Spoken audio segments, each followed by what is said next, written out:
This is a portion, alam na ni IC to. Ay, IC ko ano ba? Ay, interview ko lang kayo. This is not part of the competition. This is part, of course, para mas makilala kayo ng mga manonood, mas maging relax kayo. At malay nyo, eventually when you join other competitions or other showbiz industries, masanay na kayo i-interview, things like that. So, ito, very, very simple lang. I'll start with the girls all the way to the cats. In no apparent order. Pakilala lang kayo. Kung meron kayong gustong batiin na nanonood sa inyo ngayon, kindly do so. Yan, may mga fans, may mga kaibigan, may mga kapatid, pinsan, kapitbahay na nanonood sa inyo. Ayan. At kung meron kayong, I always say this, if you do have TikTok handles, YouTube channels, kindly do so kasi yun na talaga yung labanan ngayon. Even if you get endorsements, they always ask this, ilan ba yung views na kayang ibigay sa amin, ilan ba yung followers ninyo, and that will dictate magkano ba yung TFT niyo. Yun lang. So, wala ko nun. So, maraming salamat dahil sa kanila at sa mga sumusuporta pa din in my hosting career because I've built it through the years as well. Alright, let's start with Babe Number 1.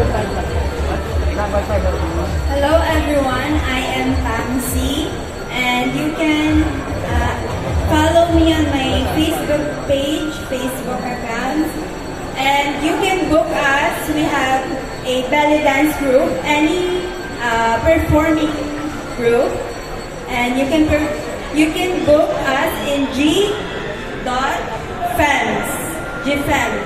So we perform in any event, cultural or restaurants, and you can see us in Royal Indian and Curry House, Quezon City and Makati.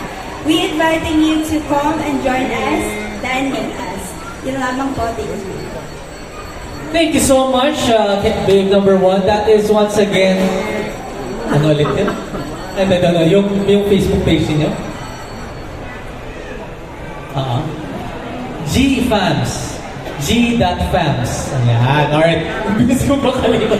Wow! G.Fams. Alright. They perform on the cultural event, corporate events. Kung gusto yung ballet performance, they can do so. You can contact them. Rich, masakit na kayo nandun. We've done that. Hindi na nakita na. Pero sa RICH, Quezon City. Pero originally sa poblasyon to. Tama ba? Makati, sa may Eva Avenue. There we go. Alright. Now let's move on to Babe Number 2 na maraming fans na nandun. Ayan. My name is Ayla Headrest, and so I just want to say thank you to the three boys right there. Well, you guys, thank you so much. You guys gave me a lot more confidence in walking here on stage. I love you guys so much. So that's all. Oh, sorry. If you guys want to follow me on TikTok, I have a TikTok account. My username is theycallme.ishe. ISHE. So that's all. Thank you so much. Theycallme.ishe. That's ISHE. So you can follow her on the TikTok page. I'm pretty much sure mag-enjoy kayo. Mga kids nowadays, they do a lot of things. They dance, they sing, they always entertain you guys. So yun, you can follow her on her TikTok page as well.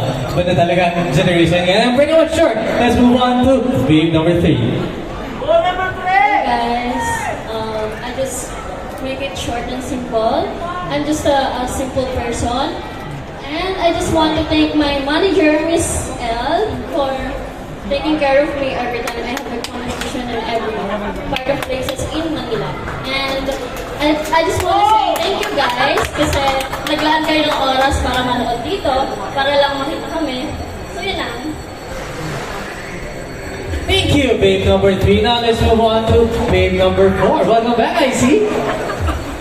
Hi everyone, I am IC and welcome back to me. I'm from Santa Ana, Manila.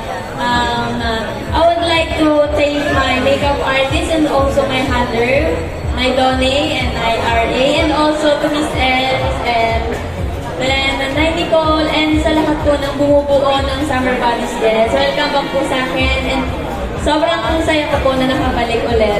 And I would like to encourage you all to please follow my page, IC Roa Baral, and also my TikTok account. I also doing TikTok. IC BRL. Yun lang po. Thank you so much. Alright, thank you so much, IC Dosats. IC Blagal on your Facebook page and IC Roa. IC Arbaral. Kasi yung TikTok page.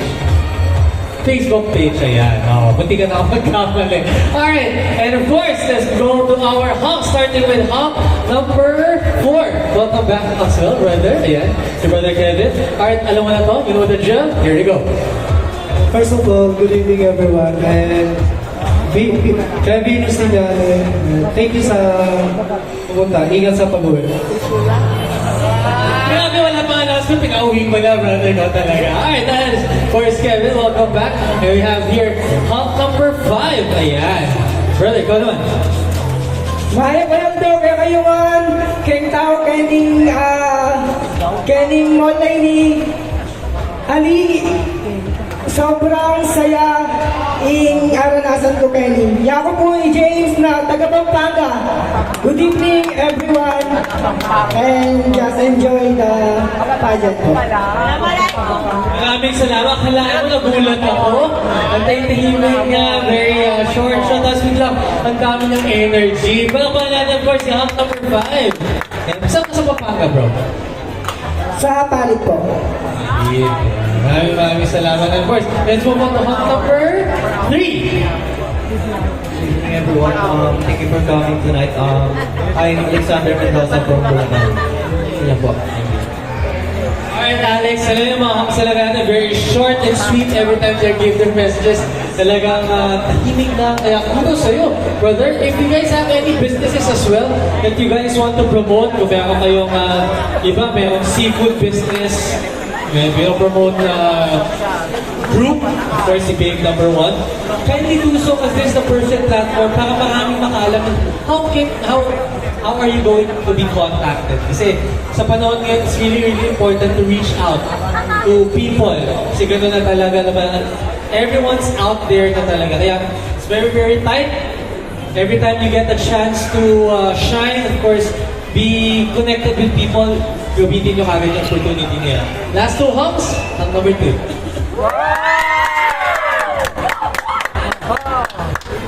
Good evening everyone. First of all, thank you sa mga sumuporta at pumunta. Mahal ko kayo.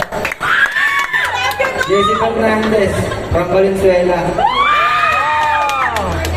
Grabe talaga. Alam mo talaga pag wala na Jessie. Alam siya na. Chick boy sinuha na si Jessie, no? Sige, pinapayak na to, no? Alright, brother. Now let's move on. Last but not least, hump number 1. Good evening everyone, my name is Ray Maldonado Jr. Yung naalagay na kaya follow niyo ako sa TikTok, FB, saka sa Insta, Ray Maldonado Jr. Thank you guys. Alright, I said there is Ray. The Ray pala, yan. Grabe. Hindi ko kasalanan yan, bro, kasi sila yung nagsulat, eh. But, congratulations to you. Alright, ladies and gentlemen,